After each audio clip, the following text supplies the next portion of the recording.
Hi guys, my name is Chine. Welcome back to my channel. So in today's video I'm going to be teaching you how to make this beautiful halter neck dress with basque and gathers. If you would love to know how I made this, please keep watching.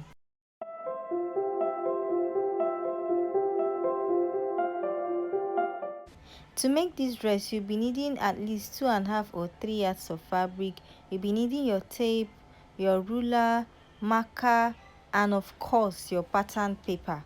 So here are some of the measurements I'll be using to make this dress. So the first thing I will do is to divide my bust measurements by 2. So my bust is 34. If I divide it by 2, I'll have 17. So I'll mark it, then I'll draw a straight line. Then I'll get my half length. My half length is 16.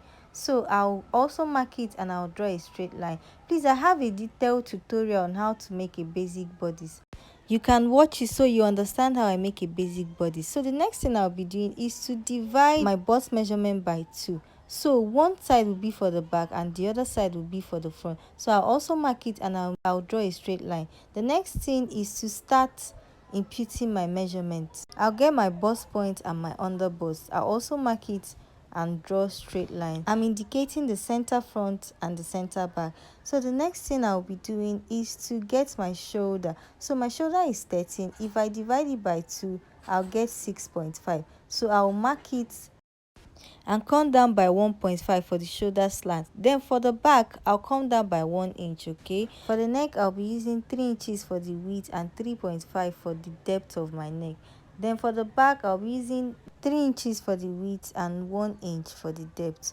So the next thing is to use my ruler to connect all the points I've made. Okay, so after connecting, I will now have to get my chest line. Okay, so to get the chest line, you divide your bust measurement by 6. Okay, then add 1.5 or 1 inch. I got 7 inches, so I marked it and I drew a straight line. After getting my chest line, the next thing is to get my armhole. For the front armhole, I'll come in by 0.65. Okay, then I'll mark it and connect with my curve ruler. For the back, I'll come in by 0.5. I'll also connect it with a curve ruler. Okay, now the next thing is to go over to my back and reduce the back half length. Okay, on the measurements, my back half length is 14 and the front half length is 16. So I'll remove 2 inches from the back.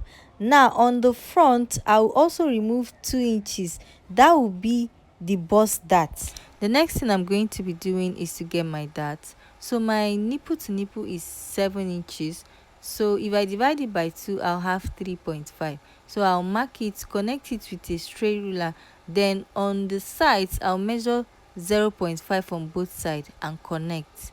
Okay, so for the back, I'll do the same thing, but the difference is just that on the center back, I'll measure ½ inch and draw a slant line. Now this will help your zip to relax more. So I'll also get my back dart. The next thing I'm going to be doing is to start imputing my measurement. I'll divide my bust measurement by 4 and I'll also divide my waist measurement by 4. So I'll mark them, then I'll connect with my ruler.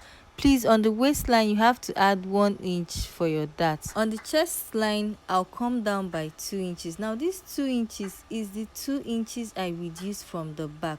Mark it and connect. This will be the bust dart. To get the halter neck design, on the depth of the neck, come in by 0.5. Now, you can either use your ruler or you use freehand to connect. Anyone that works for you. I had to use freehand so it will be easy for me. Connect it all the way to the back. Then the next thing is to cut.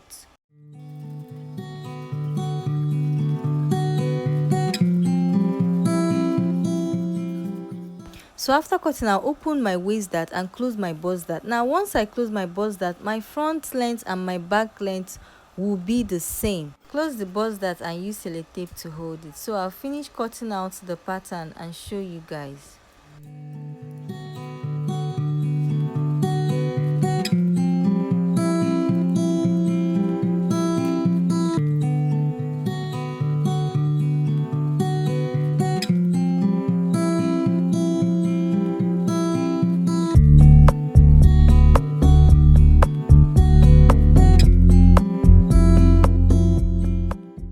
So So this is the pattern. Please, when you're making this, make sure you use your own accurate measurements. Okay, that's the only way you can get this dress, especially if you're using this method. Okay, so this is the front and the other side is the back. As you can see, the sides are equal now. For the skirt, I'll mark the length of my skirt. The length of my skirt is 11. That's where I want the basque to stop. Then I'll divide my hip measurement by 2. Okay, I'll mark the length, I'll mark the hip, I'll connect them with a straight line so that I'll get a box. So I'll now divide the box into 2. One side will be for the front and the other side will be for the back. For the front of my skirt, I'm not going to be adding that. I don't want that line on the front of my skirt, but there will be that on the back. Okay, the next thing I'm going to be doing is to get my hip line. From my waist to hip is 8 inches, so I'll mark it and I'll draw a straight line. So for the waist measurement, I'll divide my waist measurement by 4. Okay, then for the waist, like I said, I'm not going to be adding that, so I'll just put the measurement like that. Then I'll connect to the hip. Okay, I'll do the same for the front and the back. Now for the back, I'm going to be adding that. So if I measure out my waist measurement, I'll add 1 inch for the dart. My nipple to nipple is 3.5, so that's what I'm using to measure the dart. Okay, after getting your dart, you just connect from the waist to the hip. Now the next thing you do is to get the basque. So from the waist, come down by 5 inches, then use your ruler to connect to the center front, just the way you see me do. Now if you want this to curve more, you can just curve it anyhow you want. So you do the same for the front and you do the same for the back. So after getting the curve, the next thing is to cut out the skirt pattern. So guys, I'm done with the drafting of this beautiful trendy dress. The next video will be on how to sew it. If you have any question, you can ask me in the comment section. I will definitely reply you. Please give this video a thumbs up and don't forget to turn on your notification button so that anytime I post a new video, you will be notified. Thank you so much for watching. I'll see you guys in my next video. Bye.